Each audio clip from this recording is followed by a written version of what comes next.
Introduction. A thing I love about growing up in a small town is that when you went to the store, you almost always had an interaction as opposed to a transaction with people working there.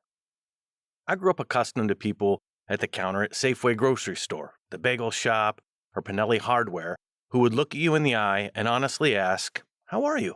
or say, "Good morning." A brief moment, a smile, or a kind word. And if I didn't already know the person, that is how I got to know them. I remembered them. I had a pleasant feeling associated with that person, and that alone set them apart from the rest. I'm going to guess that there are people in your life, outside of work, who are special to you because of the way they engage with you. That type of engaging is what makes them stand out from the others. A favorite aunt, a lifelong friend, an amazing teacher, or a coach. When you see them, they engage with you, say hi, remember something about you, and look genuinely happy to see you. They make you feel good. Connected. You might trust them a little more than others or know you can depend on them in certain situations. That connection and trust is what hospitality is all about. Hospitality. Dictionary.com defines hospitality as the friendly and generous reception and entertainment of guests, visitors, or strangers. If you have picked up this book, it may be because you have a sense that counter service within the hospitality industry is different from other types of counter service.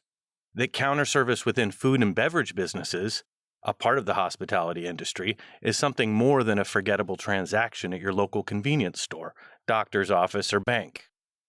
Stop today. Take a moment when you're in a line and watch the interactions that are taking place in front of you at a counter. Anywhere. Just notice it.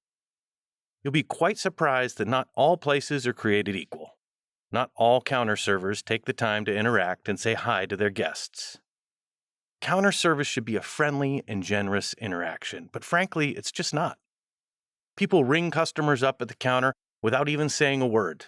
No hello, no eye contact, coming across bothered that you're even there. Being friendly and generous is a choice that isn't taken every day. You shouldn't have to be in hospitality to know that you should be friendly and generous to someone who is actively choosing to spend their money to pay for a product or service. You shouldn't have to hope to get the nice person at the counter. Let's take 3 scenarios of a simple task. Let's say I had to simply bring you a cookie on a plate. 1, I could just slide the plate in front of you and walk away. 2, I could place the plate in front of you, smile, and say, "Here's your cookie." 3, I could lightly place the plate in front of you, smile, and say, "Good afternoon. Here's your warm chocolate chip cookie. Is there anything else I can bring out for you?" 1 task, 3 different ways. Which way feels friendly and generous to you? This book will offer some guidance on how to engage well with your guests, your coworkers, your employees, and your boss, as well as introduce you to some amazing people who work in counter service. Our guest. I like to use the word guest instead of customer. They refer to the same person, but using the word guest gives me a different intention with that person.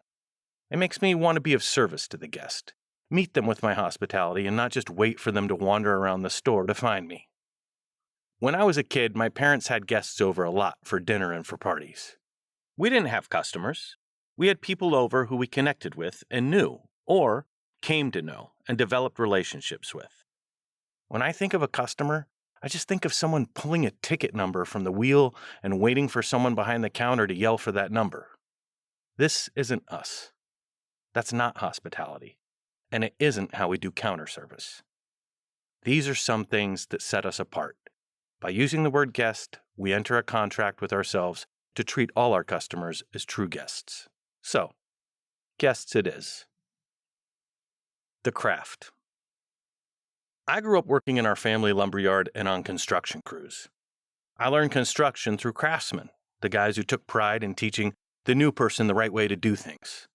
With a lot of direction and feedback, I acquired the skills to cut wood, build trusses, hang drywall, frame a house, and pour concrete to build a foundation. I was able to absorb all these from listening to my bosses and senior workers on the crew, making mistakes, asking questions, and honing my skills until the attention to details became second nature. I learned how to drive a forklift before a car. I made more than my share of mistakes on that forklift. The same method of learning followed me through my pursuit of education, arts, and hospitality. I've grasped everything I know from people I've worked for, the people I've worked with, and the books they've recommended to me. It was these gracious people in restaurant service who took me under their wings at one point or another and showed me how it was done and what the expectations were. That craftsperson needed to meet a standard. The duty and honor of a craftsperson isn't just to do your job, but to do your job well, consistently, over and over again. Learning. You could do a job behind a counter and pay no attention to anything that I've described above. Make a paycheck and get through the day. You'd be fine. Maybe a little bored. The great thing about a hospitality mindset is you always have the option to be better and hone your skills. If you commit to the tenets of good service and executing them day in and day out, you will see a transformation in yourself. You have that option every day in hospitality. There's a reason you're holding this book in your hand right now. You can grow daily and hone the skills that'll help you in all areas of your life.